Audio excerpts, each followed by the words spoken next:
आरती गाऊं हे गिरधारी तेरी आरती गाऊं हे बाके बिहारी तेरी आरती गाऊं हे गिरधारी तेरी आरती गाऊं। आरती गाऊं प्यारे तुझको रिझाऊं, आरती गाऊं प्यारे तुझको रिझाऊं। आरती गाऊं प्यारे तुझको रिझाऊं, आरती गाऊं प्यारे आपको मनाऊं। हे गिरधारी तेरी आरती गाऊं हे बाके बिहारी तेरी आरती गाऊं।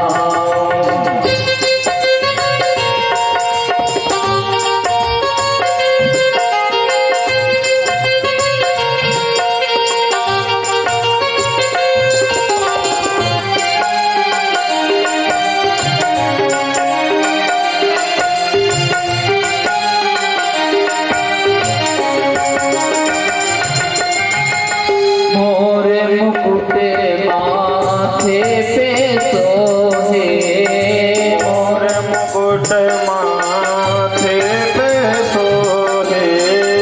मोरे मुकुटे माथे पे सोहे, मोरे मुकुट माथे पे सोहे। प्यारी बंसी मेरो मन मोहे, प्यारी बंसी मेरो मन मोहे। देख छवि बली हारी में जाऊं हे बनवरी तेरी आरती गाऊं।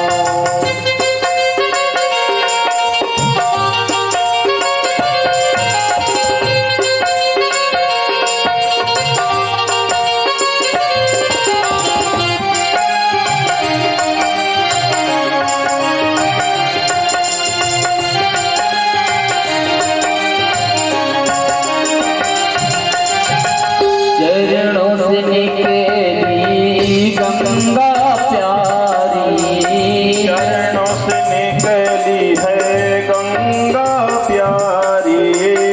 चरणों से निकली है गंगा प्यारी, चरणों से निकली है गंगा प्यारी। जिसने सारी दुनिया तारी, जिसने सारी दुनिया तारी। उन्हें चरणों की मैं दर्शन पाऊं, श्री कुंज बिहारी तेरी आरती गाऊं।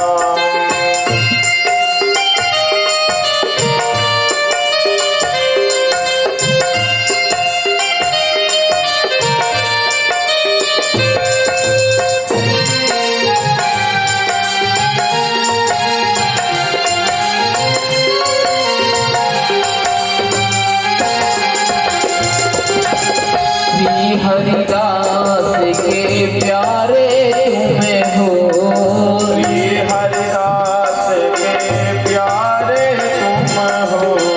श्री हरिदास के प्यारे तुम्हें हो, श्री हरिदास के प्यारे तुम हो। जीवन धन्य हो, मेरे मोहन जीवन धन्य हो। देख छवि बली हारी में जाऊं, हे गिरधारी तेरी आरती गाऊं। आरती गाऊं प्यारे तुझको मनाऊं, आरती गाऊं प्यारे तुझको मनाऊं। आरती गाऊं प्यारे तुझको रिझाऊं, आरती गाऊं प्यारे तुझको रिझाऊं। बाके बिहारी तेरी आरती गाऊं, हे कुंज बिहारी तेरी आरती गाऊं। बाके बिहारी तेरी आरती गाऊं। हे गिरधारी तेरी आरती गाऊं।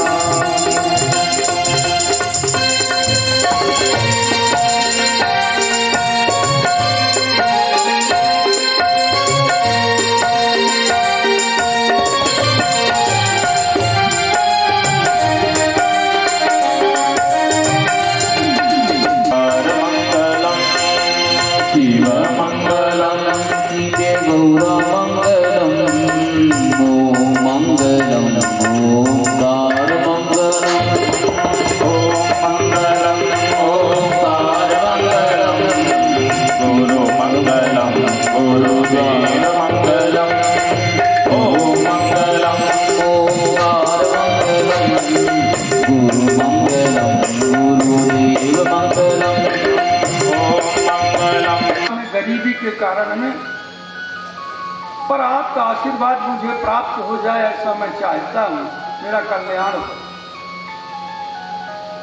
संत जो को दया आ गई, उन्होंने कहा अच्छा बेटा एक काम करो, मैं आपको ये जो है वस्तु देता हूँ, ये वस्तु और कुछ नहीं, ये पारस है।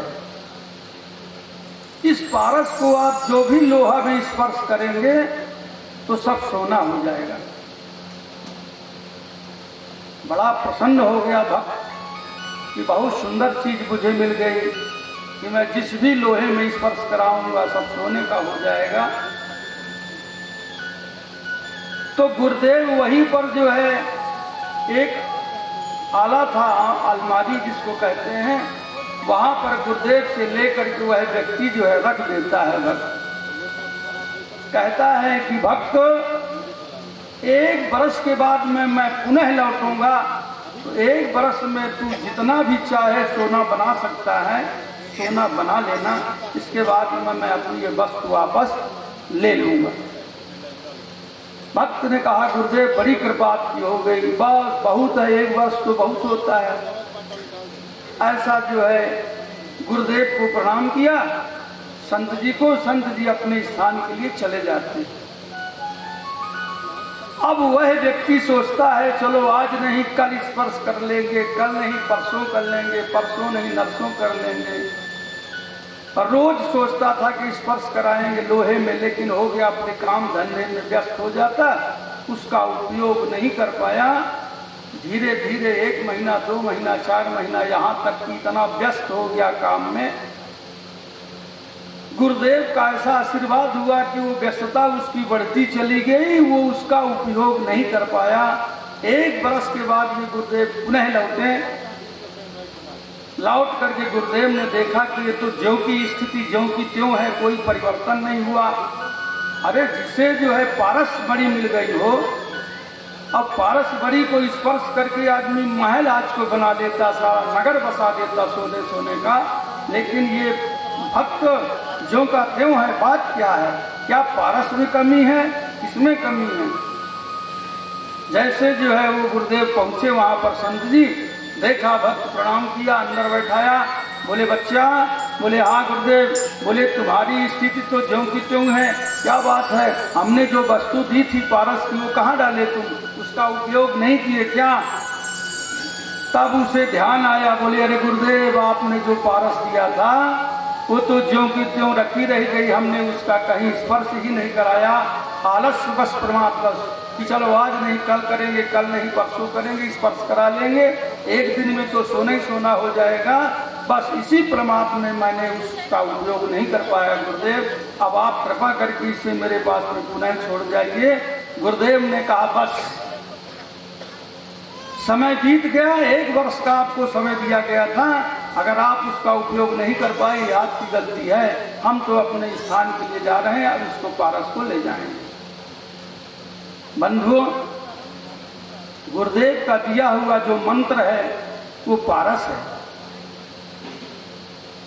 अगर जो कोई भी श्रद्धा विश्वास से एक माला भी उस मंत्र का जप करेगा तो निश्चित उसके जो है हर कार्य में परिवर्तन होगा, धन में, जन में, स्वभाव में, हर चीज में परिवर्तन होगा। इसी को दीक्षा कहते हैं, इसी को जो है गुरु परंपरा इसीलिए चलती आ रही है। अगर गुरु के मंत्र का, गुरु के आशीर्वाद का कोई फल न होता तो शायद आज तक ये सनातन धर्म और ये गुरु दीक्षा की परंपरा न चलती, इसीलिए चल रही। पर ये हमारा प्रमाद है कि हम मंत्र तो ले लेते हैं लेकिन उसमें न जीवन में सुधार लाते हैं और न उस मंत्र का जो है जप ही करते हैं, उपयोग नहीं करते हैं। उस मंत्र का उपयोग उन शिष्यों को अवश्य करना चाहिए, ये हमारी सलाह है। बोलिए वृंदावन बिहारी लाल की जय, गुरुदेव भगवान की जय। सुखदेव जी राजा परीक्षित जी को श्रीमद् भागवत कथा का श्रवण करा रहे हैं। परीक्षित जी को 7वें दिन तक्षक सर्प डसने का श्राप लग चुका था। वो तक्षक सर्प से अकाल मृत्यु न हो, इसलिए परीक्षित जी ने अपना गंगा जी के किनारे आकर के ऋषि मुनियों से प्रार्थना किया था। तभी श्री सुखदेव जी महाराज जो साक्षात भगवान के अवतार हैं, आकर के अनेक प्रश्नों का उत्तर परीक्षित जी को श्री सुखदेव जी दे रहे हैं। कल के प्रसंग में हमने भागवत के माध्यम से श्रवण किया कि श्री सुखदेव जी ने कहा कि राजन,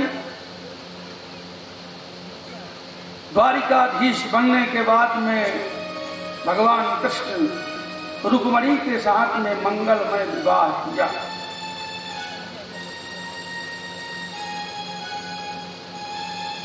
रुक्मणी के आग्रह से, रुक्मणी की प्रार्थना से, रुक्मणी के द्वारा भेजे हुए पत्र को पढ़ करके भगवान ने और रुक्मणी का हरण करके अपने द्वारिकापुरी में ला करके सुंदर विधि विधान से जो है ब्राह्मणों के मंत्र द्वारा विवाह संपन्न होता है।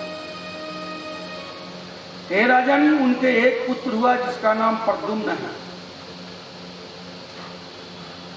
लेकिन सम्रासुर नाम करके एक राक्षस था जो विरोध करता था।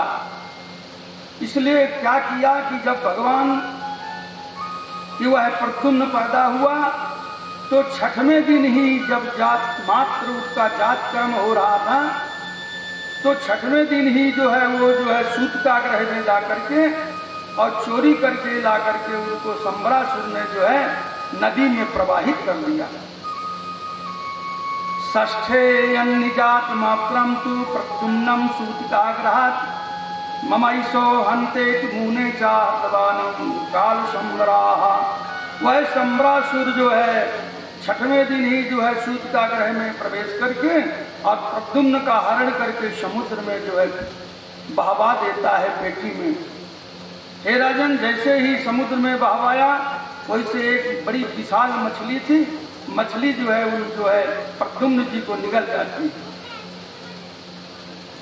इधर जो मछली पकड़ने वाले उस सम्रासुर के ही नगर के गए, उन्होंने जाल डाला। जाल में वह बड़ी विशाल जो मछली थी वो फंस गई। जैसे उस मछली को जो है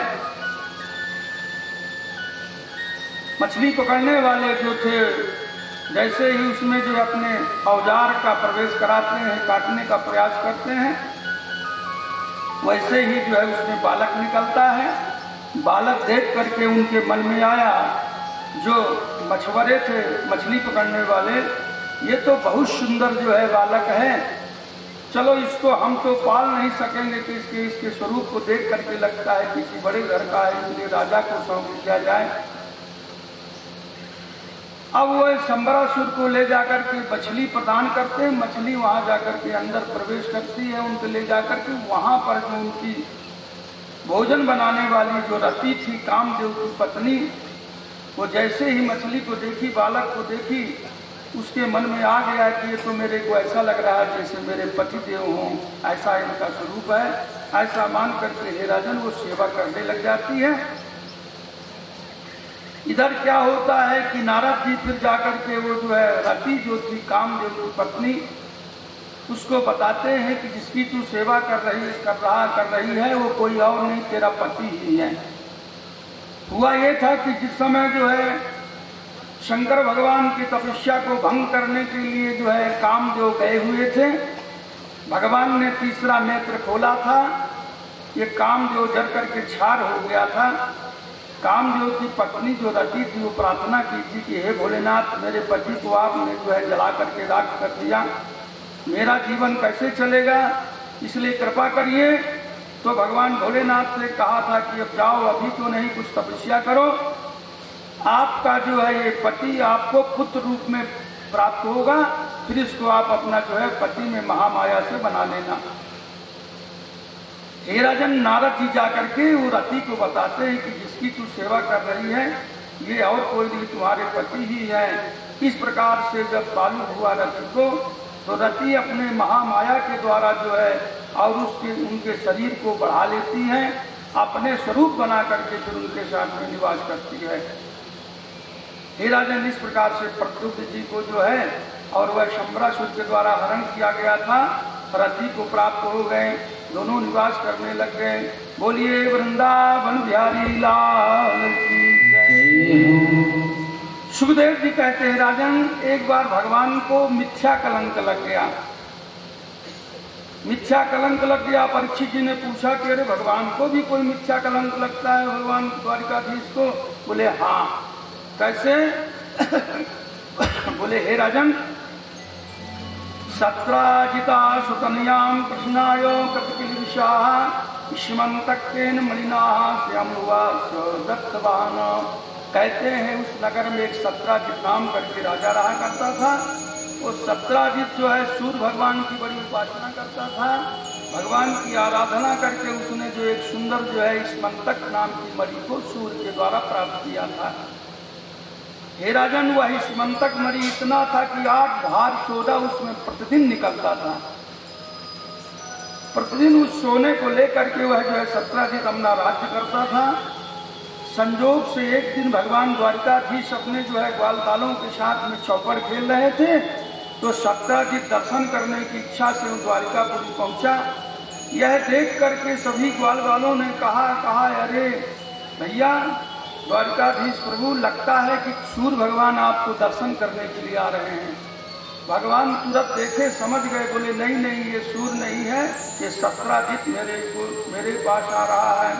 सत्राजिता सुतनयाम कृष्णाय कपिलविशाम इष्मन्तकेन मलिना स्वयंभुवा दत्तवान। इतने में जो है सत्राजित आ ही गए।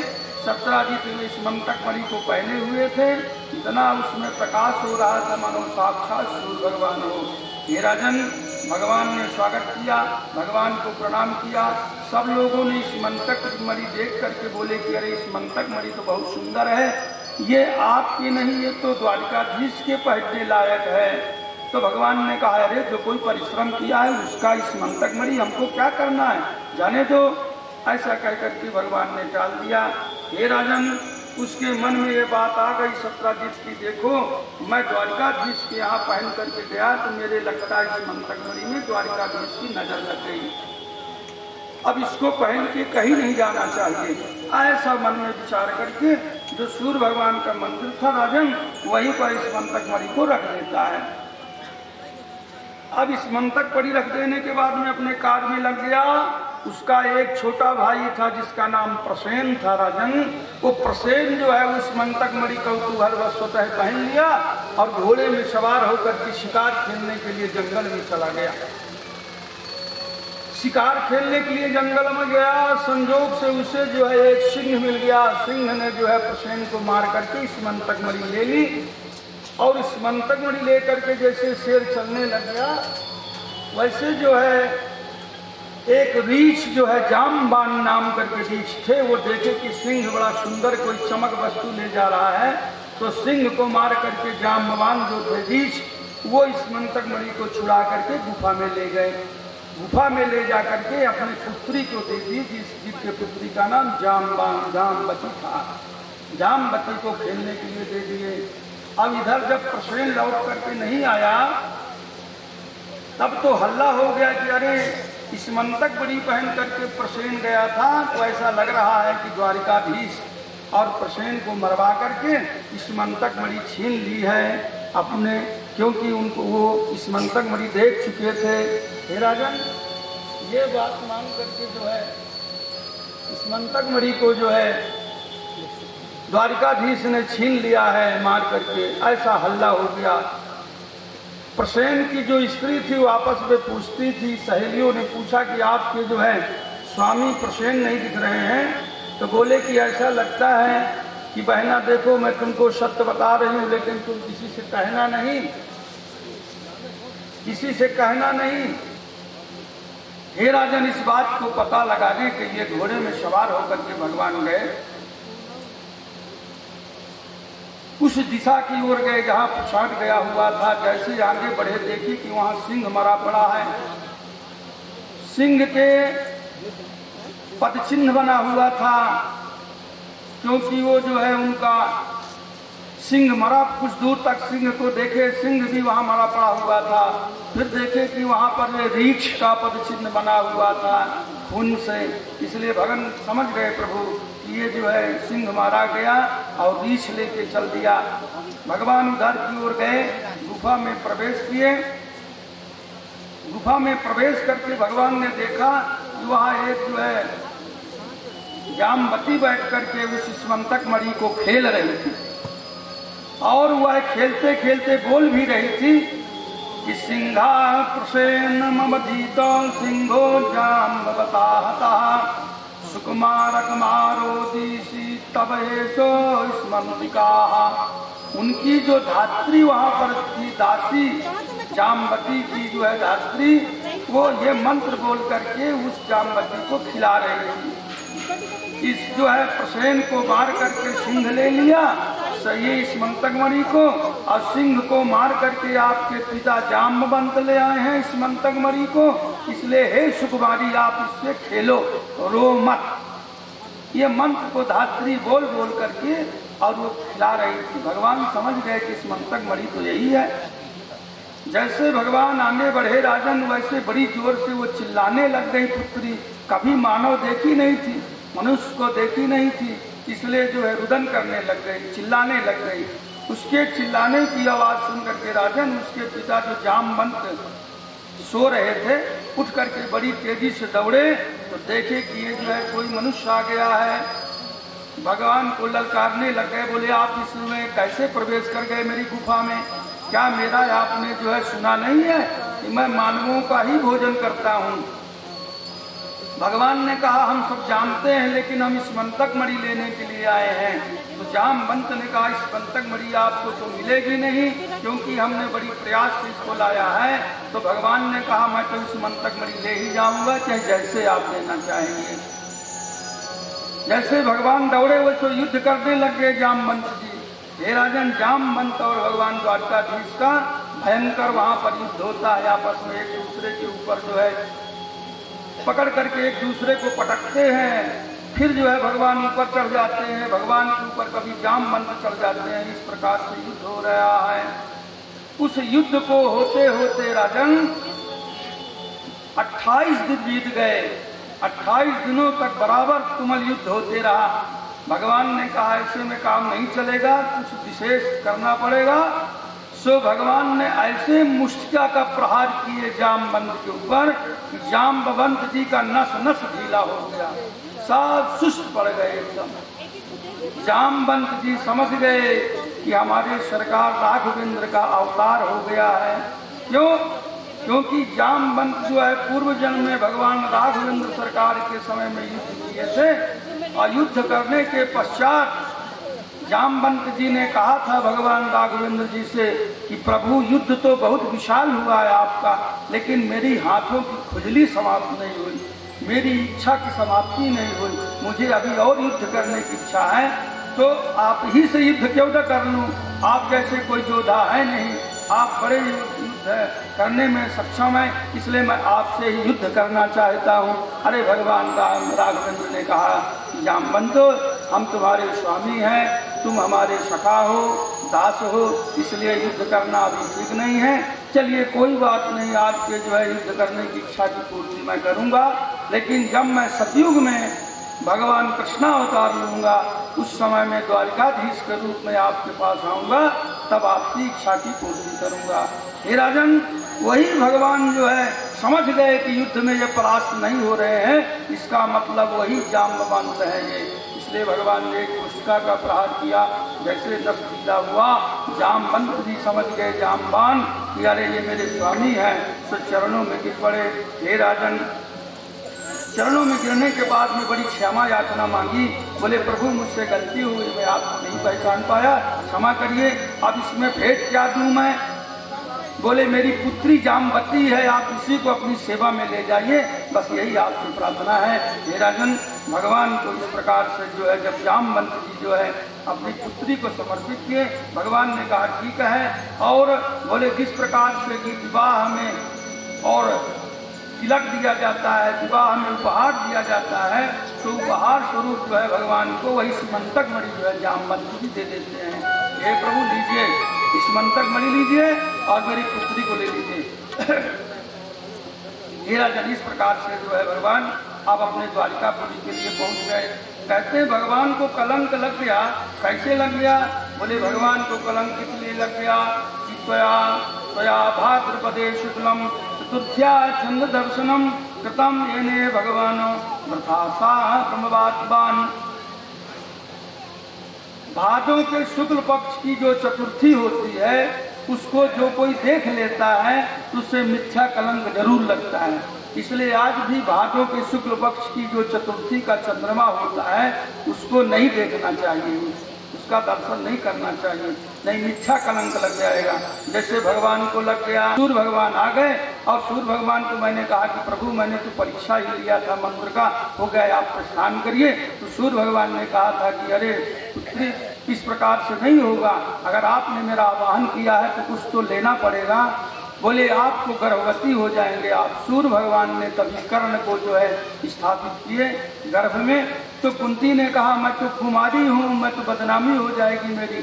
तो भगवान सूर्य ने कहा आपकी जो है आपकी जो है कन्या रूप में आप ही रहेंगी, आपकी कन्या का उसमें कोई जो है विदीर्ण नहीं होगा, खाली हमारे मंत्र के द्वारा ही आपके गर्भ में कर्ण दी जाएंगे।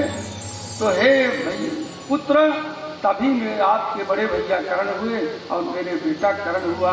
बड़ा दुख लगा जो है युधिष्ठिर जी को। उन्हें कहा माँ तू इतने बड़ा जो है हमसे छिपा के रखती है, ऐसे मेरे बड़े भाई योद्धा को तूने बताया नहीं। कहते जाओ आज से मैं श्राप देता हूँ कि स्त्रियों को कोई बात नहीं पचेगी, जो भी बात स्त्रियों के कान में डाला जाएगा वो बात पच नहीं पाएगी, सारी बात एक दूसरे से बताएंगी। हे राजन, वही जो है कुंती जो है को श्राप जो दिया गया युधिष्ठिर जी के द्वारा सभी महिलाओं को, इसीलिए वो बात पच नहीं पाई और फैलते फैलते जो है आज 17 दिन के कान में पड़ गई थी। प्रभु मेरी इसमें कोई गलती नहीं है। हे राजन, 17 दिन बड़ा लज्जित हुआ। 17 दिन भी जो उनकी सत्यभामा नाम कर जो एक पुत्री थी, सत्यभामा को भी भगवान के चरणों में समर्पित कर दिए। बोले हे प्रभु आप अपनी सेवा में ले लीजिए। हे राजन, तभी भगवान जो है सुंदर मंडप बना करके जामवती और सत्यभामा के साथ हुए एक ही साथ तीसरा विवाह, 3 विवाह हो गए भगवान के। हे राजन, भगवान के 16,108 विवाह हुए थे। 16,108 विवाह हुआ। परीक्षित जी ने कहा कि अरे 16,108 कैसे हुआ, कहाँ कहाँ से भगवान ने लेकर के आया, मेरी सुनने की इच्छा है। तब सुखदेव जी कहते हैं राजन 3 विवाह तो हो गए, अब देखिए जो है चौथा विवाह कहाँ पर हुआ भगवान का। तो कहते हे राजन, एकदा पांडवं द्रष्टुम प्रतीतम पुरुषोत्तमा इंद्रप्रस्थम गता श्रीमान ययोर्वानादिर्वृता। बोले एक दिन भगवान भ्रमण करते करते जो है और हस्तिनापुर के इंद्रप्रस्थ में गए, पांडवों के यहाँ गए, भगवान उनका स्वागत हुआ। इसके बाद द्वारिकाधीश के साथ में अर्जुन जी भ्रमण करते करते जमुना के किनारे पहुँचे। जमुना के किनारे देखा कि एक बड़ी सुंदरी जो है तपस्या कर रही है। सो भगवान ने अर्जुन को इशारा किया, अर्जुन देखो तो ये बड़ी सुंदरी कौन है जो जमुना के किनारे बैठ करके तपस्या कर रही है और क्या चाहती है। अर्जुन जाकर के पूछे, बोले भगवान आप कौन हो, क्यों तपस्या कर रही हो, इतनी जो है सुकुमार हो करके। तब वो जो है कहती है कि मेरा नाम कालिंदी है मैं यमुना का ही स्वरूप हूँ, मेरा नाम कालिंदी है, सूर्य की पुत्री हूँ। मैं द्वारिकाधीश को जो है अपना पति रूप में वर्ण करना चाहती हूँ, इसलिए तपस्या कर रही हूँ। अर्जुन आकर के भगवान को बताए। भगवान ने कहा उसको जाके कहो तुम्हारी तपस्या पूरी हो गई है, अब परेशान मत हो, हम स्वतः आ गए हैं, इसलिए आ जाओ हमारे शरण में। हे राजन, अर्जुन के बताने पर कालिंदी आकर के भगवान के चरणों में प्रणाम करती है। इस प्रकार से भगवान का चौथा विवाह भगवान ला करके अपने घर में सुंदर ब्राह्मणों को बुला करके विवाह करते हैं। पांचवा विवाह भगवान का जो हुआ, उज्जैनी नगरी के राजा दुर्योधन की जो बड़े आज्ञाकारी थे, वो मित्रविंदा नाम करके उनकी बहन थी, शिवदेश में रहने वाली थी, उसको जो भगवान ने अपने शरण में लिया। इस प्रकार से पांचवा विवाह भगवान का मित्रविंदा के साथ हुआ। हे राजन, छठवां विवाह भगवान का जो हुआ वो सत्या नाम करके हुआ। सत्या के जो पिताजी थे अपने पुत्री का विवाह वही करना चाहते थे। अयोध्या नगरी के राजा थे नग्नजिति, तो वही जो है अपने पुत्री का विवाह जब चाहते थे कि जो योद्धा 7 बैलों को एक साथ में नाथ देगा उसी के साथ मैं अपने पुत्री का विवाह करूंगा। वो भी बैल कैसे थे, बड़ी बड़ी तीखें उनकी सींगें थी और मानव के मनुष्य के गंध को पा करके उसको मार ही डालते थे। ऐसे जो है तीक्ष्ण जो है सिंह वाले जो है 7 बैलों को इकट्ठा करके, और सत्या ने कहा जो सुंदर कहा जो कोई भी इसको बांध देगा उसी को मैं अपनी पुत्री के साथ विवाह करूंगा। हे राजन, उस विवाह के लालच में कितने न जाने राजा जाकर के वो जो है बैलों के शिकार हो गए थे। बोलो वृंदावन बिहारी लाल की जय। भगवान ने कहा विलंब नहीं करना चाहिए। भगवान को खबर मिली, भगवान वहाँ गए। हे राजन, 7 रूप बना करके भगवान ने देखते देखते खेल में ही उस 7 बैलों को नाच दिया। जैसे ही नाचे वैसे जो है राजन अयोध्या नगरी के राजा आकर के उनके चरणों में अपनी पुत्री नग्नजिति का जो है समर्पण कर दिए, और साथ में बहुत सी गौएं, 10,000 गौएं, नाना प्रकार की आभूषण, 3,000 दासियां, ऐसे बहुत सी संपत्ति देकर के जो है नग्नजिति को भगवान के चरणों में समर्पित किए। हे राजन, इस प्रकार से भगवान का यह जो है 6वां विवाह हुआ। नवनाम सहस्राणि न गच्छन्तु गुणान् गतान् तथा गच्छन्तु गुणान् ध्यानस्वान् गुणान् परान्। इस प्रकार से भगवान का जो है 7वां विवाह, और शताद्यादिपदाभ्यांतो संख्या स्थावरा कथितो। 7वां विवाह भगवान का जो है भद्रा नाम करके जो है और पुत्री से हुआ, और लक्ष्मणा नाम करके जो है 8वीं जो है उनकी पटरानी बनी। हे राजन, प्रथम पत्नी का नाम रुक्मणी, दूसरे का जाम्बती, तीसरे का सत्यभामा, चौथे की कालिंदी, 5वें की नाम मित्रविंदा, और 6ठे का नाम नग्नजिति, 7वें का भद्रा, 8वें का लक्ष्मणा। इस प्रकार से 8 पटरानियां भगवान की हो गई। 8 विवाह भगवान ने कर दिया। वैष्णी जाम्बती भामा सत्या भद्रादि लक्ष्मणा कालिंदी मित्रविंदा चेष्टौ पट्टमहा स्त्रिया। हे राजन, अब एक भस्मासुर था, वो पृथ्वी का पुत्र था। उसकी इच्छा थी कि मैं जब 16,108 स्त्रियों को इकट्ठा विवाह करूंगा, ये 16,108 मंडप बना करके मैं विवाह करूंगा। ऐसी इच्छा से संबरासुर जो था वह भौमासुर पृथ्वी का पुत्र था। तमाम जाकर के इधर उधर युद्ध कर करके बहुत सारी कन्याओं को ला करके जेल में बंद कर दिया था। देवों की कन्या, गंधर्वों की कन्या, यक्षों की कन्या, ऐसे सभी कन्याओं को ला करके 16,100 कारागार में डाल दिया था, और विचार किया कि बस 8 ही बचे हैं, जब 8 और मेरे पूरे हो जाएंगे तो मैं एक साथ 16,108 मंडप बना करके विवाह करूंगा। हे राजन, नारद जी आकर के बताए, बोले प्रभु भौमासुर जो था, भौमासुर जो है वो तो बड़ा अन्याय कर रहा है।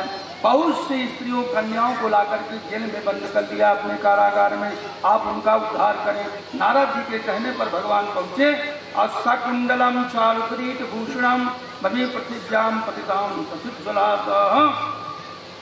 भगवान आकर के भौमासुर को जो है जो पृथ्वी का पुत्र था उसका सर सहित मुकुट काट दिए, सिर काट करके पृथ्वी पर भगवान ने युद्ध के द्वारा समाप्त किया। और फिर जाकर के कारागार में जितनी भी जो है कन्याएं थी सबको भगवान ने मुक्त कराया।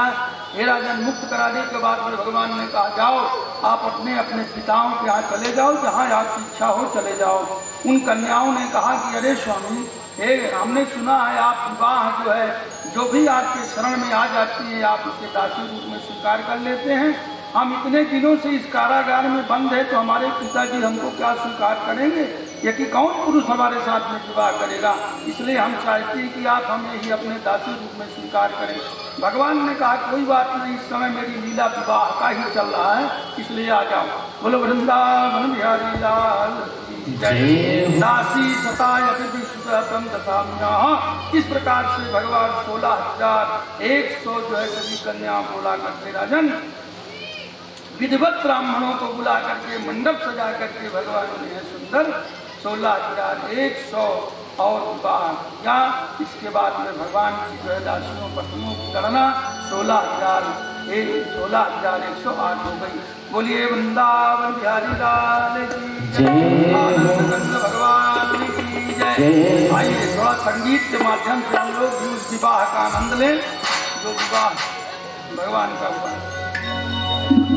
बोल बाके बिहारी लाल की जय हो। हे प्रभु मुझे बता दो, हे प्रभु मुझे बता दो, चरणों में कैसे आऊं। हे प्रभु मुझे बता दो, चरणों में कैसे आऊं। हे प्रभु मुझे बता दो, चरणों में कैसे आऊं। हे प्रभु मुझे बता दो, माया के बंधनों से, माया के बंधनों से अपने मुक्ति कैसे पाऊं। हे प्रभु मुझे बता दो, हे प्रभु मुझे बता दो।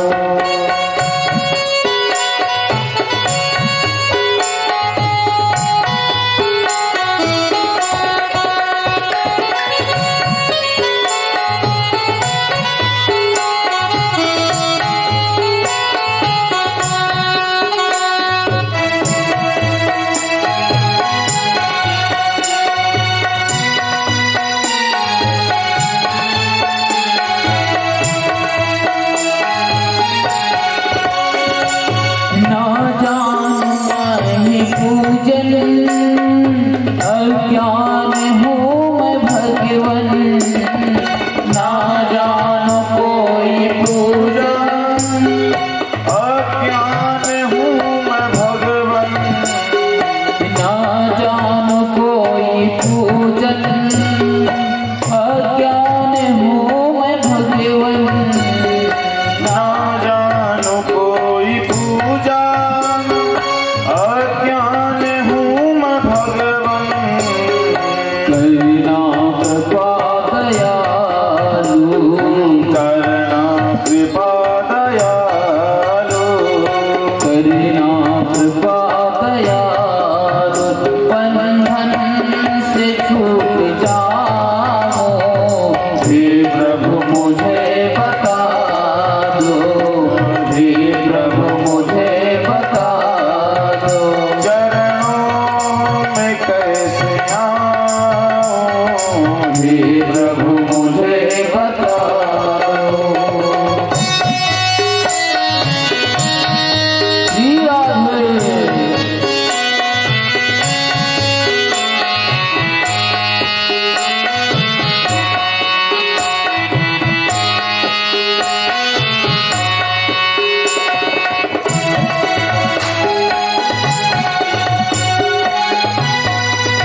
स्वामी तुम हो पतित पावन। मैं हूँ पतित स्वामी तुम हो पतित पावन। मैं हूँ पतित स्वामी तुम हो पतित पावन। मैं हूँ पतित स्वामी तुम हो पतित पावन। अवगुण भरा हृदय अवगुण भरा हृदय इस कैसे मैं दिखाऊं। हे प्रभु मुझे बता दो। हे प्रभु मुझे बता दो। चरणों में कैसे आऊं। हे प्रभु मुझे बता दो।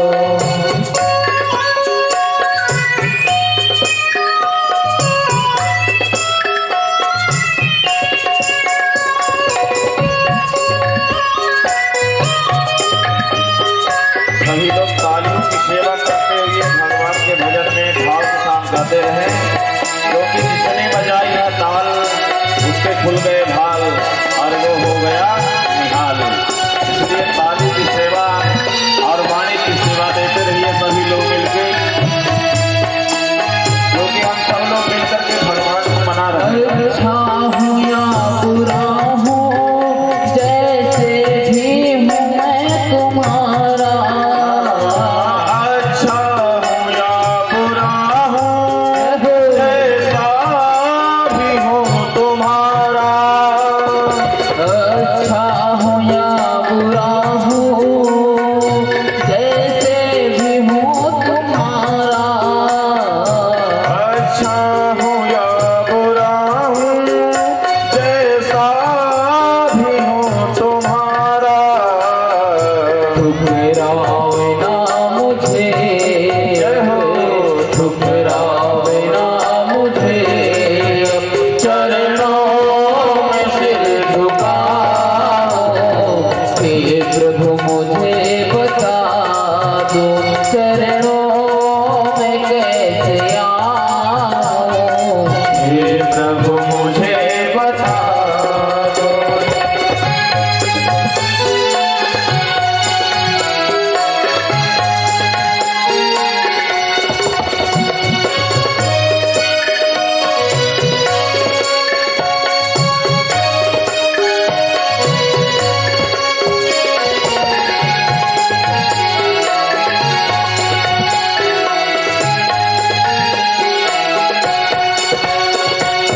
भगवन इतना कीजिए अपनी ही भक्ति दीजिए।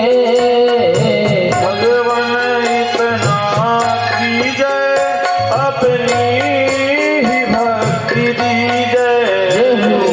भगवन इतना कीजिए अपनी ही भक्ति दीजिए। भगवान इतना कीजिए अपनी ही भक्ति दीजिए। प्रेम आप में ही ओ प्रेम आप में ही तुमको न भूल पाऊं। हे प्रभु मुझे बता दो। चरणों में कैसे आऊं। हे प्रभु मुझे बता दो। चरणों में कैसे आऊं। हे प्रभु मुझे बता दो। हे प्रभु मुझे बता दो। हे प्रभु मुझे बता दो। मैं कैसे आऊं। श्याम सुखदेव जी कहते हैं राजन, भगवान के 10-10 पुत्र हुए। अब आप लोग लेखा लगाइएगा कितना हो गया। एक एक पत्नी से 10-10 पुत्र हुए। प्रथम जो रुक्मणी की जो है प्रद्युम्न जी हुए थे, वो प्रद्युम्न जी के जो है अनिरुद्ध नाम करके जो है बालक पैदा हुए। इतनी संख्या थी कि कुछ समझ में ही नहीं रहा था कि कौन कहाँ जा रहा है। बाणासुर की पुत्री थी जिसका नाम था उषा राजन। तो उषा ने स्वप्न में देखी अनिरुद्ध जी को, तो उसके मन में अनिरुद्ध जी बस गए। अब वो विचार करने लग गई कि मैं कौन से ऐसे पुरुष को देखती हूँ जिसको देखते मेरा मन जो है उनके तरफ आकर्षित हो गया। तो उनके साथ में जो है एक सखी थी, मंत्री की पुत्री, जिस मंत्री का नाम कुंभांड था। कुंभांड की पुत्री का नाम था चित्रलेखा। वो चित्र बनाना है, भगवान तो अंतर्यामी है, भगवान समझ गए कि मेरा सखा मेरे द्वार आ रहा है और बूढ़ा हो गया है, चल नहीं पा रहा है, इसलिए इस पर कृपा करूं, नहीं तो ये तो आधे रास्ते में ही रह जाएगा। भगवान का कथन है कि जो भक्त मेरे पास मेरे तरफ एक पैर बढ़ाता है तो मैं 60 पैर बढ़ा करके और द्वार पर में जाकर के जो ड्योढ़ीवान थे वो प्रवेश करने लग गए। ड्योढ़ीवानों ने कहा, अरे आप कहाँ जा रहे हो? बोले, हम भगवान के जो है सखा हैं, उनसे मिलने के लिए आए हुए हैं। बोलिए वृंदावन बिहारी लाल। आइए संगीत के माध्यम से हम लोग द्वारिकापुर में पहुंचे हुए सुदामा जी के उस जो है महल के करीब आ गया है।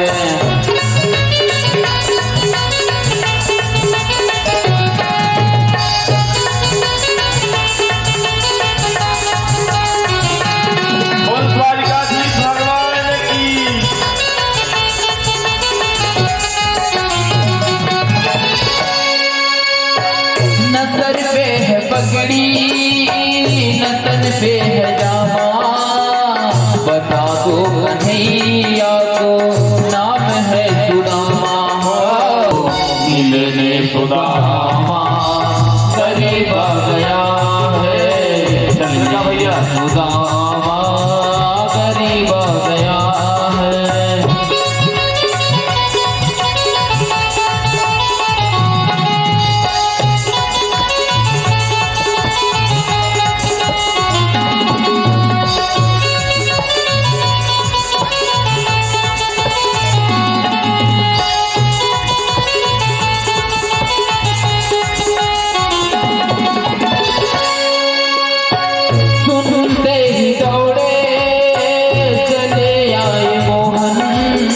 लगाया गले से सुदामा को मोहन, हाँ लगाया गले से सुदामा को मोहन।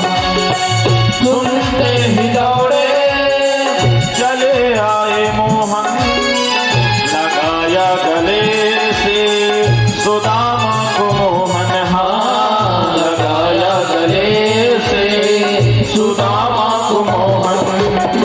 हुआ रुक्मणी को बहुत ही अचंभा, हुआ रुक्मणी को बहुत ही अचंभा।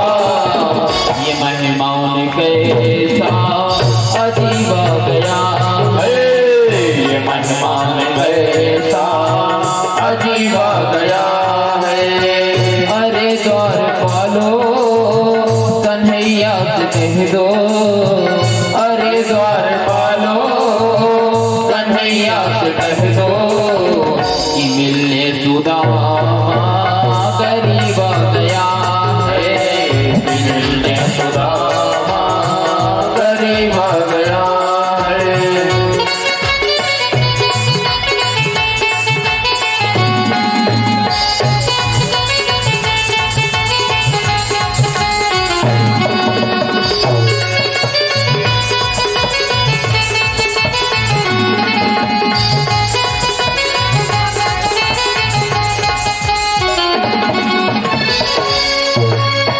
बराबर से अपने सुदामा बैठाए, चररिया सुओं से श्याम ने धुलाए, हाँ चररिया सुओं से श्याम ने धुलाए।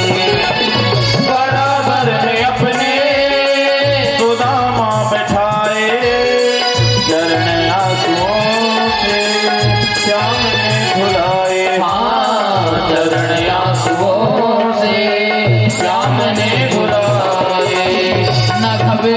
प्यारे जरा तुम सुदामा, न घबराओ प्यारे जरा तुम सुदामा, खुशी का समा तेरे करीब आ गया है, खुशी का समा तेरे करीब आ गया है।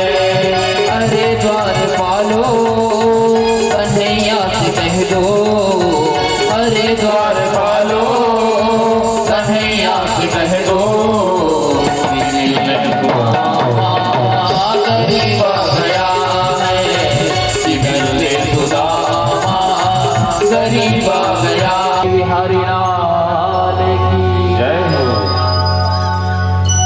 ओम द्वारकाधीश भगवान की जय। जय हो।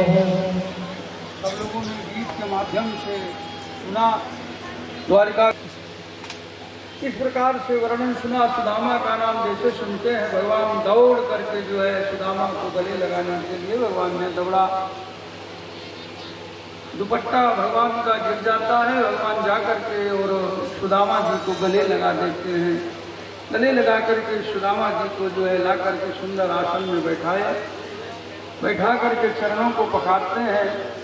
रुक्मणी आकर के पंखा झेलने लग जाती है। और जो भी भगवान की पत्नियां थी, जब रुक्मणी जो है पंखा झेल रही है तो सभी आकर के जो है कोई पंखा झेल रही है, कोई हवा कर रहे हैं, कोई और भगवान सेवा करने लग गई चारों तरफ से। भगवान जो है सुंदर हाथ मगा करके और चरण धोना चाहते हैं, क्योंकि ब्राह्मण द्वार से आया हुआ है, इसलिए पैर धोना ब्राह्मणों का जो जरूरी है, जल का सिंचन घर पर करना चाहिए। इसलिए भगवान जो है पाप मगा करके जल जैसे ही पैर धोने के लिए तैयार होते हैं वैसे भगवान का हाथ सुदामा जी के जो है चरणों में पड़ता है। वो बीमारी फंसी हुई थी, उसमें कांटे फंसे हुए थे।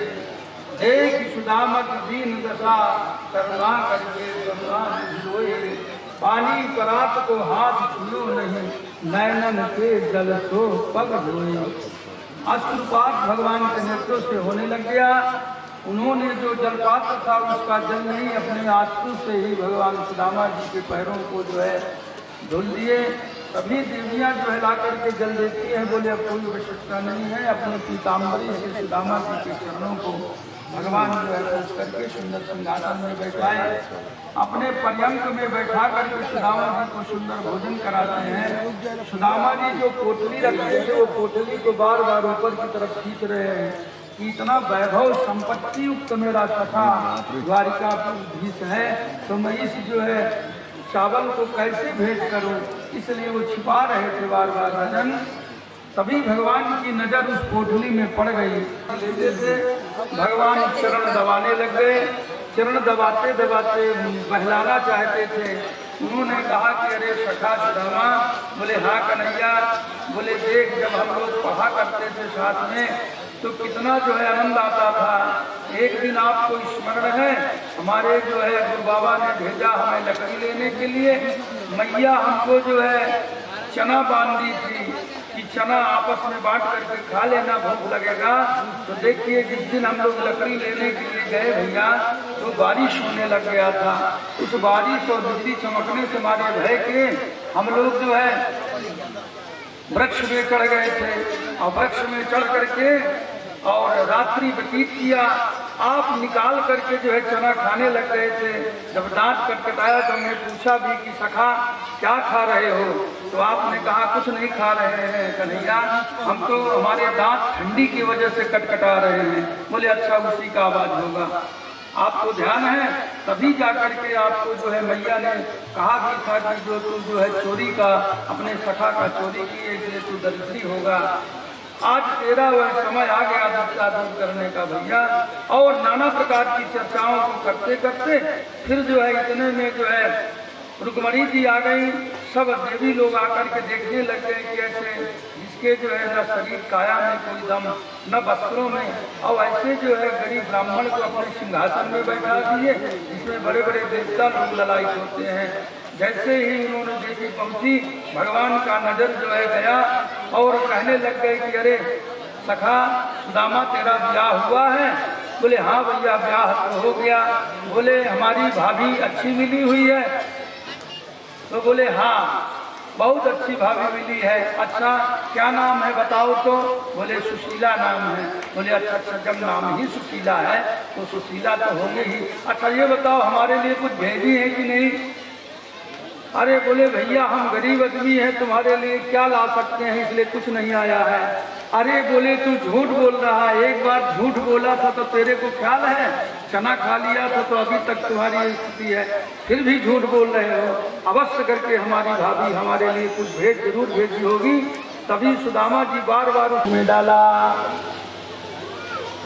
दूसरी मुट्ठी भगवान, एक मुट्ठी डाल करके भगवान ने एक लोक की संपत्ति सुदामा जी को दे दी। इसके बाद में दूसरी मुट्ठी लेकर के पुनः मुख में डाले।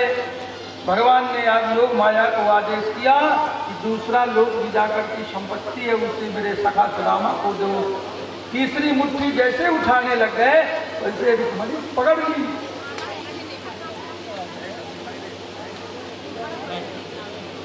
रुक्मणी ने कहा कि सरकार आप पूरा में मेरा सखा मिला है, मैं इसको तो सर्वस्व अर्पण करना चाहता हूँ, ये संपत्ति किस बात की है?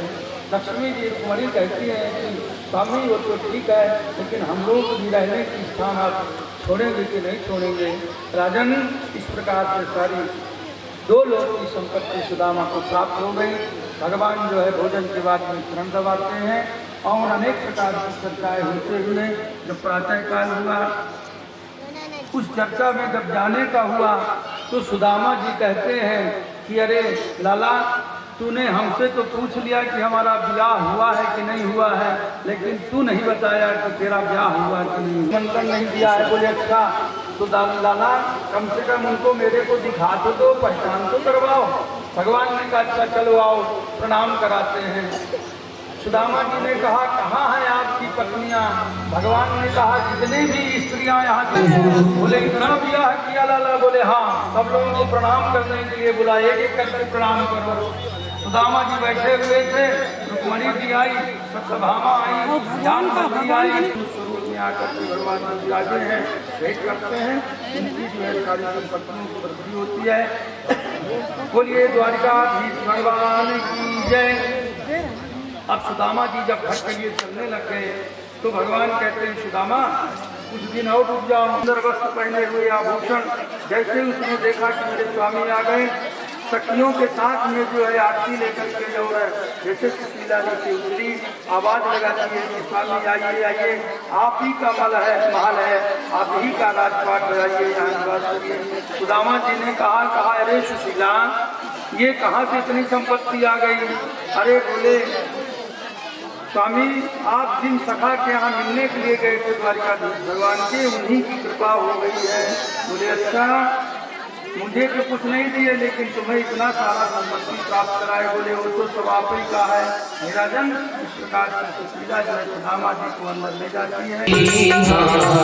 दूर नगरी रे बड़ी दूर नगरी, हाँ दूर नगरी रे बड़ी दूर नगरी, कैसे आऊं मैं कन्हैया, कैसे आऊं मैं कन्हैया, तेरी गोकुल नगरी बड़ी दूर नगरी, हाँ दूर नगरी बड़ी दूर नगरी, हाँ दूर नगरी बड़ी दूर नगरी, कैसे आऊं मैं कन्हैया, कैसे आऊं मैं कन्हैया, तेरी गोकुल नगरी बड़े दूर नगरी, हाँ दूर नगरी बड़ी दूर नगरी, दूर नगरी बड़ी दूर नगरी।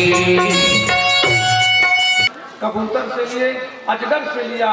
अजगर से क्या शिक्षा लिए? बोले अजगर करे न चाकरी, पंछी करे न काम, दास मनु का कहेंगे सबके दाता राम, सबके परमात्मा दाता भगवान राम है, इसलिए कर्म करते हुए चलना चाहिए। इसके बाद में समुद्र से लिया। समुद्र बड़ा गंभीर होता है, समुद्र में कभी ना बाढ़ आता है न कभी कम होता है, इसलिए जीवन को समुद्र के बल बनाओ। पतंग से लिए, मधुर से लिए, गज यानी हाथी से लिया, हिरणी से लिया, मीन वेश्या से क्या शिक्षा मिल सकती है? तो सुखदेव जी कहते हैं राजन, वेश्या जो थी वो अट्टालिका में बैठ करके और पर पुरुष के लिए जो है प्रतिदिन इंतजार किया करती थी। कोई पुरुष आवे उसको अट्टालिका में ले जाती, रात्रि विश्राम करती, धन को कमाती थी। संजोग से एक दिन दत्ता जी ने कहा हम भी पहुंच गए वहां। जैसे दरवाजे में पहुंचे तो पिंगला नाम के वेश्या के दरवाजे में व्यवस्था था कि एक नगाड़ा रखा हुआ, जो कोई भी नगाड़ा बजाता वेश्या नीचे उतरती और ले जा करके रात्रि जो है शयन करते थे। दत्तात्रेय ने भी नगाड़ा बजा दिया। वेश्या आई आकर के बोले महात्मा आपको यहाँ से क्या काम, आप तो जाइए, आप क्यों नगाड़ा बजाते हैं? ये तो पुरुषों के लिए है जो कामी पुरुष हैं, आप जाइए। दत्तात्रेय जी कुछ दूर गए, दोबारा फिर आकर के बजा दिया। फिर आई, बोले अरे महात्मा जी क्यों परेशान करते हैं, आप जाइए। दत्तात्रेय जी फिर चले गए, फिर बजा दिए आकर के। वेश्या वो समझ गई पिंगला नाम करके कि अरे वो बार बार वही महात्मा नगाड़ा बजा रहे हैं, इसलिए आशा छोड़ करके और उसने जो है फिर रात्रि सुंदर विश्राम करती है। हे राजन, इसलिए उन्होंने सीखा कि आशा ही परमम दुखम नैराश्यम परमम सुखम यथा संचित कांतासाम यथा सुस्वाम पिंगला। आशा छोड़ करके वो जो है सुंदर रात्रि में विश्राम करती है। इसलिए व्यक्ति को भी बहुत आशा नहीं करना चाहिए, जो भाग में होगा वो हमको मिलेगा। इस प्रकार से दत्तात्रेय के 24 गुरु जो है बना करके राजन उन्होंने शिक्षा लिया। इधर अब जब प्रभास क्षेत्र में स्नान करने के लिए पहुंचे तो प्रभास क्षेत्र में सब स्नान करने लग गए। तभी जो है उनको श्राप तो लगा हुआ था, आपस में उनकी जो है मति भ्रष्ट हो गई। कुछ उन्होंने ऐसा पदार्थ भी पान कर लिया जिससे उनकी मति जो है सब बिगड़ गई और एक दूसरे से ही जो है युद्ध करने लग गए। एक दूसरे के युद्ध करते करते हे राजन आपस में मामा भांजे के साथ युद्ध कर रहा है, भांजा मामा के साथ कर रहा है, भाई भाई युद्ध करने लग गए, पिता पुत्र से, पुत्र पिता से। तो देखकर के चरणों में पड़ा, बड़े क्षमा करिए मैं नहीं समझ पाया, मैं तो समझा कि कोई शिकार मृग बैठी हुई है, इसके नेत्रों में इतनी ज्योति चमक रही है, इसलिए चरणों में बार बार प्रार्थना करता है। तो भगवान कहते हैं अरे चिंता मत करो, ये सब हमारी इच्छा से ही हो रहा है, आप मालूम होना चाहिए कि तुम्हें तो उसके सारे पाप भूल जाएंगे और वह जो है वैकुंठ को प्राप्त करेगा, उससे मेरी कल्याण की जो माया है व्याप्त नहीं करेगी।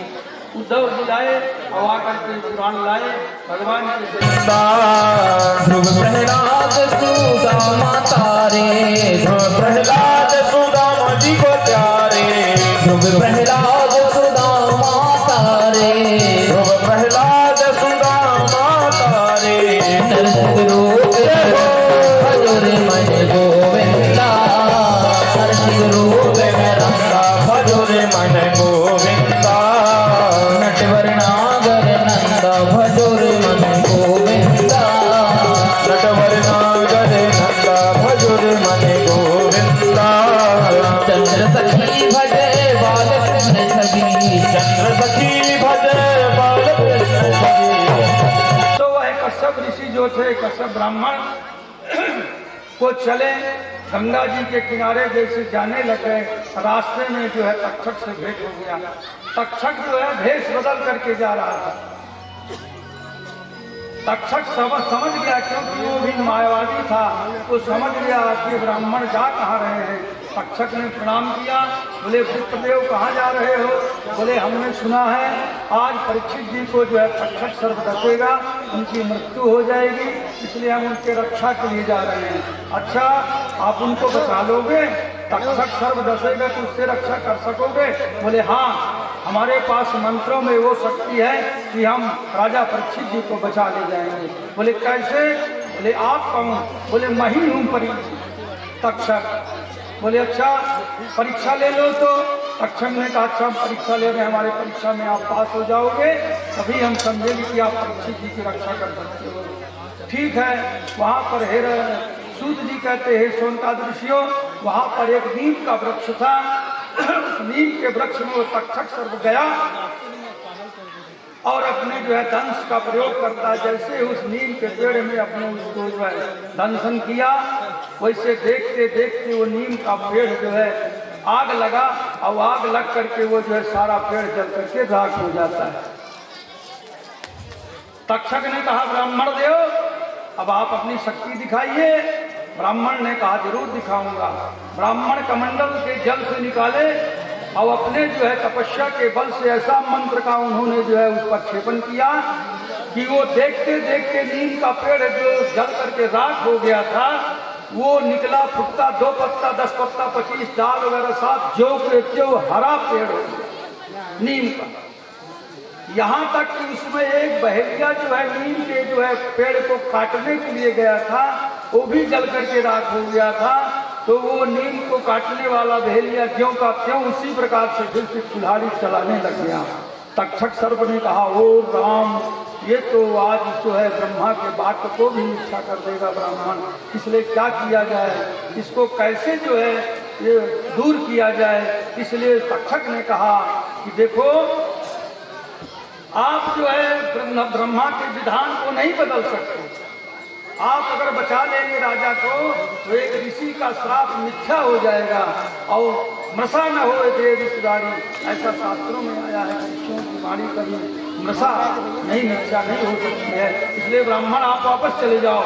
ब्राह्मण ने कहा कि नहीं मैं राजा परीक्षित जी को बचाऊंगा। बोले अच्छा जाओ बचा लो। ऐसी कथा आ रही है दूसरे पुराण में। इसमें तो यही है, भागवत में तो यह है कि ब्राह्मण को संपत्ति दे करके वो जो है परीक्षित जो है तक्षक वापस कर देता है। लेकिन देवी पुराण वगैरह में आती है कथा ना कि जब वो ब्राह्मण नहीं माने, बोले मैं कभी नहीं मानूंगा, राजा की रक्षा करूंगा, तो तक्षक पर कहा ठीक है जाओ। ब्राह्मण देव जाने लग गए बचाने के लिए। तक्षक क्या किया कि मायावी था, सो रास्ते में जो ऐसी माया किया कि ब्राह्मण देव की पीठ में खुजली होने लगी।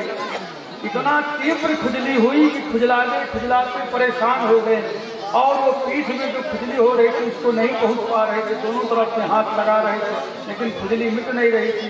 तभी थोड़ा आगे बढ़े, एक छड़ी पड़ा हुआ था। वो छड़ी और कुछ नहीं, वो छड़ी तक्षक सर को ही बच करके पड़ा हुआ था। तो उस लकड़ी को छड़ी को उठा करके ब्राह्मण ने विचार किया कि पीठ में खुजली हो रही तो थोड़ा उठा करके खुजली कर लो। जैसे ही इसको उठा करके खुजली किए वैसे जो है तक्षक सर बनना चालाकी से ब्राह्मण देव को भी वहाँ बोलिए वृंदावन बिहारी लाल। ब्राह्मण भी परास्त हो गया, ब्राह्मण चल करके छार हो गया। अब वो जो है वहाँ तक्षक पहुँचा। उस समय में परीक्षित जी जो है स्नान ध्यान करने के बाद में तिलक शुरू करने के बाद में गंगा के किनारे बैठ करके समाधि लगाए और समाधि लगा करके अपने प्राणों को चक्रों के द्वारा जो 5 चक्र होता है, खुदा चक्र, हृदय चक्र वगैरह कंठ चक्र में जो होता है तक में ले गए। प्राणों को ले जा करके भगवान के चरणों में अपने प्राण पखेरु को लगा देते हैं। फिर सुखदेव जी कहते राजन तभी तक सर पहुंचा और जा करके राजा जो बैठे हुए थे समाधि में उनके पैरों में अपने सर्प का दंशन करता है। जैसे वो चाहता है वैसे देखते देखते जो है उनका शरीर जो था परीक्षित जी का वो जल करके जो है वही राख हो जाता है। बोलो वृंदावन बिहारी लाल की जय। राजन परीक्षित जी को कोई कष्ट नहीं हुआ। सुखदेव जी कहते हैं राजन परीक्षित जी को किसी भी प्रकार का कोई कष्ट नहीं हुआ। कैसे? क्योंकि वो प्राण तो था ही नहीं। परीक्षित जी ने अपने योग के द्वारा प्राण को भगवान के चरणों में समर्पित कर चुके थे। खाली वो तो 100 वहाँ बैठा हुआ था। जैसे कि कोई मानो कोई स्त्री या पुरुष जब खत्म हो जाता है तो उसके जब प्राण निकल जाते हैं तो शरीर को ले जा करके और जला दिया जाता है शमशान में, उसको कोई कष्ट नहीं होता। उसी प्रकार से राजा परीक्षित जी को भी कोई उसमें कष्ट नहीं हुआ क्योंकि वो तो 100 था। राजा परीक्षित पहले ही समाधि के द्वारा भगवान के चरणों में अपने प्राणों को अर्पित कर चुके थे। हे राजन ये जैसे सुखदेव जी कहते हैं राजन हल्ला हुआ परीक्षित जो है सांप के द्वारा मारे गए। उनका पुत्र जन्मेजय था। बड़ा क्रोध आया जन्मेजय को। जन्मेजय राजपाट कर रहे थे। जन्मेजय ब्राह्मणों को बुला करके कहते हैं ऐसा यज्ञ करो ऐसा यज्ञ करो कि वो जो सर्प तक्षक है वो आकर के भस्म हो जाए। ब्राह्मणों ने कहा ठीक है, बृहस्पति नाम करके फिर जो है हे ऋषियों यज्ञ कराता है जन्मेजय। उस यज्ञ में बड़े बड़े विषैले सर्प आकर के कुंडों में स्वाहा स्वाहा सर्पाय स्वाहा आकर के होने लग गया। तक्षक ने कहा मैं भी अब मारा जाऊंगा, ब्राह्मण मुझे आवाहन कर रहे हैं। तभी तक्षक सर्प भागता जाकर के इंद्र के सिंहासन में जाकर के छिप गया। हे ऋषियों, इंद्र के सिंहासन में जाकर के जो है पाया में लिपट गया। अब वो आ ही नहीं रहा था, बार बार तक्षकाय स्वाहा ब्राह्मण लोग बोल रहे थे। जन्मेजय ने कहा कि ब्राह्मणों बहुत से सारे विषैले सर्प आए लेकिन तक्षक आकर के स्वाहा नहीं हुआ, क्यों? ध्यान करके ब्राह्मणों ने देखा, रे बोले सरकार वो तो जो है इंद्र के सिंहासन में छिपा हुआ है इसलिए नहीं आ पा रहा है। बोले ब्राह्मणों ऐसा मंत्र का प्रयोग करो जिससे वो जो है सिंहासन के सहित इंद्र भी आकर के स्वाहा हो जाए तो हो जाए, लेकिन तक्षक जरूर स्वाहा होना चाहिए क्योंकि मेरे पिता को जो है दंशन किया है। ब्राह्मणों ने कहा कि जरूर। ब्राह्मण लोगों ने इंद्र और तक्षक के सहित मंत्र पढ़ करके जैसे ही आवाहन किए, हे ऋषियों वो इंद्र जो है बैठा हुआ था इंद्र के सहित सिंहासन के सहित जो है और पाया में लपटा हुआ तक्षक था तो उठ करके आने लग गया। जैसे ही यज्ञशाला के पहुंचे कुंड में स्वाहाकार की स्थिति आई, तभी जो है वहां से बृहस्पति देव आ गए। बृहस्पति ने कहा अरे रुको मंत्र के द्वारा रोक दिए। बोले जन्मेजय ये क्या कर रहे हो? बोले ये हमारा दुश्मन है, हमारे पिताजी को इसने जो है किया है, क्यों? श्राप के वश से इसका हमारे पिताजी की अकाल मृत्यु मानी जाएगी, इसलिए इनका यातना भोगना पड़ेगा। तो ऋषियों ने कहा, तब बृहस्पति ने कहा अरे जन्मेजय आप किसी प्रकार का भय मत करिए, इस समय आपके पिताजी जो है दिव्य लोक को प्राप्त कर गए हैं। फिर जो सर्पम सौदारी विद्युत्यामाभ्याम पंचोत्तम अक्षते जंतु घूमते आरब्ध कर्मता, जिसकी जैसी मृत्यु लिखी होती है ब्रह्मा के द्वारा उसी प्रकार से उसकी मृत्यु होती है। इसमें कोई किसी को न बचा सकता है न मार सकता है। आप कहते हैं कि अकाल मृत्यु है, नहीं, चाहे वो सर्प के द्वारा हो, चाहे चोर के द्वारा हो, चाहे अग्नि के द्वारा हो, चाहे वो विद्युत के द्वारा हो, किसी भी प्रकार से अगर किसी की मृत्यु होती भी है जिसका मतलब अपने कर्म के अनुसार उनको प्रारब्ध भोगना पड़ता है। उन्होंने जैसा कर्म किया उस कर्म के अनुसार उनकी मृत्यु होती है। इसलिए आप चिंता मत करिए, आपके पिताजी की सत्य मृत्यु हो गई है, आप इसको बंद करिए। आप बड़े बड़े विषयों को इस प्रकार से सर्प जो आप आहुति कर रहे हैं ना, ये आपके लिए घातक होंगे। जो कोई भी सर्प को मारता है तो सर्प फिर दूसरे जन्म में बदला लेता है, इसलिए सर्पों को कभी नहीं मारना चाहिए। ये जब बृहस्पति जी ने बहुत समझाया तब जन्मेजय ने हे ऋषियों उस यज्ञ को बंद कर देते हैं और बंद करके जाकर के अपने राजपाट में पहुँचते हैं। यहाँ पहुँच करके उन्होंने उनसे सभी ब्राह्मणों का सम्मान किया। इस प्रकार से श्रीमद् भागवत के पुराण का यहाँ कथा का विश्राम। हमारा तुम्हारा रहा साथ दिन साथ हमारा तुम्हारा, रही जिंदगी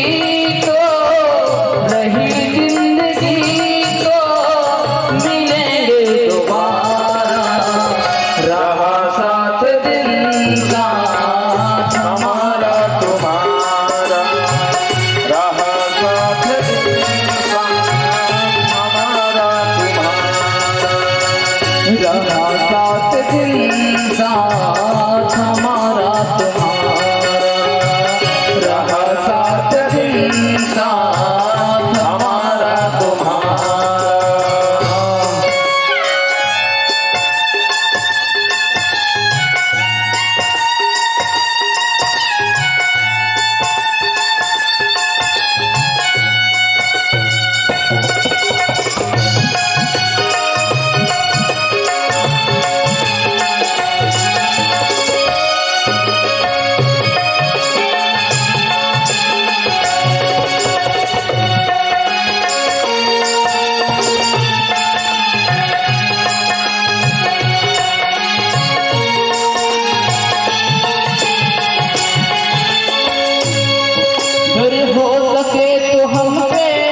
हम तो बहते पानी में आप हो किनारा, हम तो बहते पानी में आप हो किनारा। रही जिंदगी तो मिलेंगे दोबारा, मिलन सात दिन का हमारा तुम्हारा, मिलन सात दिन का हमारा तुम्हारा।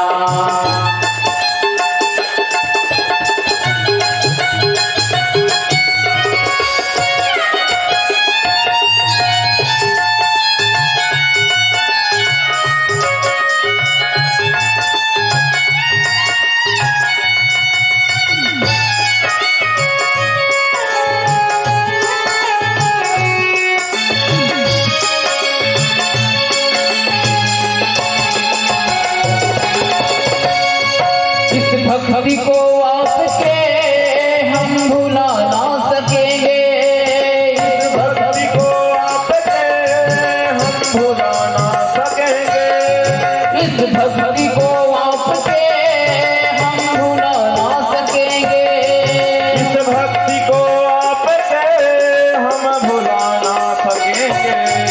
मिले हर खुशी आप हम दुआ ये करेंगे, छोड़े जा रहे हैं गाँव ये तुम्हारा, छोड़े जा रहे हैं गाँव ये तुम्हारा। रहे सात दिन का हमारा तुम्हारा, रहा सात दिन का हमारा तुम्हारा। रही जिंदगी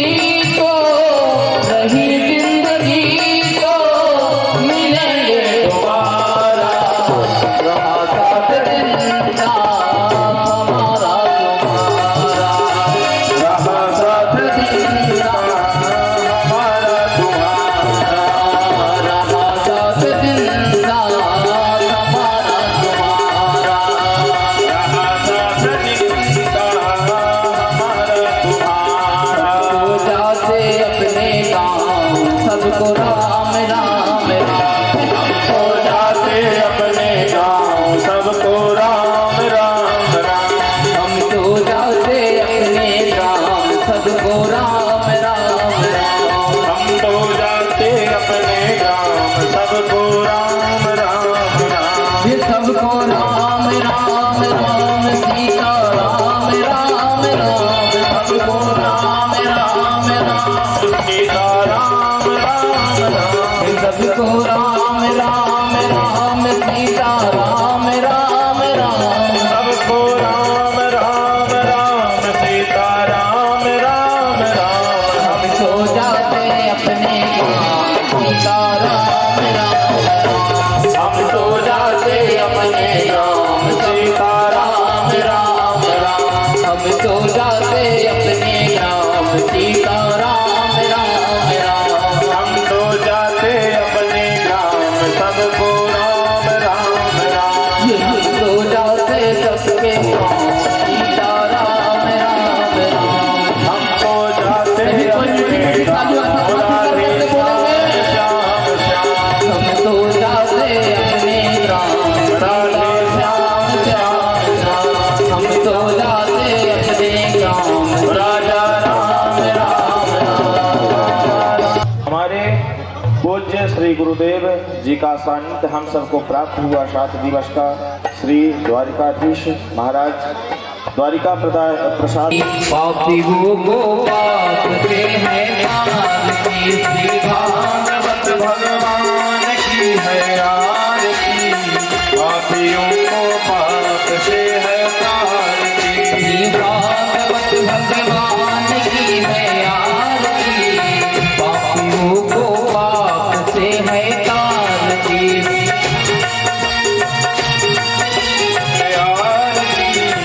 पापियों को पाप से है आरती, पापियों को पाप से है तारती, पापियों को पाप से है तारती, पापियों को पाप से है तारती, पापियों को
आरती, पापियों को पाप से है तारती। श्री भागवत भगवान की है आरती, पापियों को पाप से है तारती।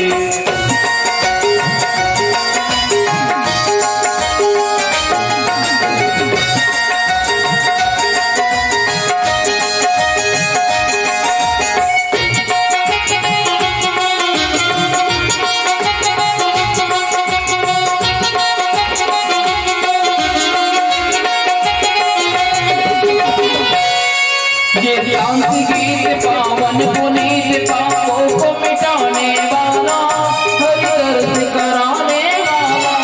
ये शांति गीत पावन पुनीत, पापों को मिटाने वाला, हरि दर्श कराने वाला।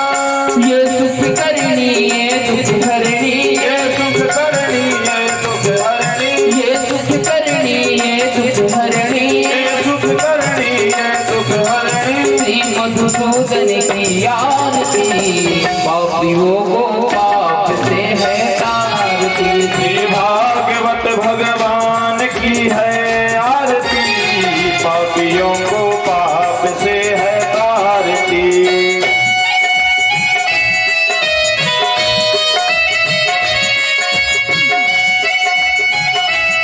को पाप से है तारती। भागवत भगवान की है आरती, पापियों को पाप से है तारती।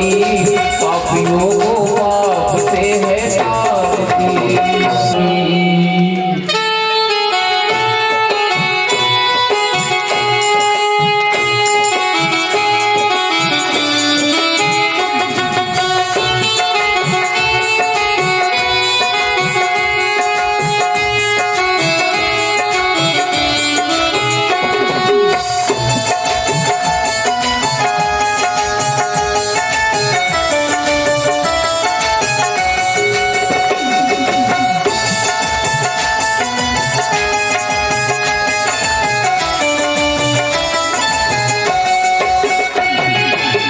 में बसा कर तेरी मूर्ति, उतारूं मैं गिरकर तेरी आरती। मन में बसा कर तेरी मूर्ति, उतारूं मैं गिरधर तेरी आरती। उतारूं मैं गिरकर तेरी आरती, उतारूं मैं गिरकर तेरी आरती। उतारूं मैं गिरधर तेरी आरती, उतारूं मैं गिरधर तेरी आरती। मन में बसा कर तेरी मूर्ति, उतारूं मैं गिरकर तेरी आरती। मन में बसा कर तेरी मूर्ति, उतारूं मैं गिरधर तेरी आरती।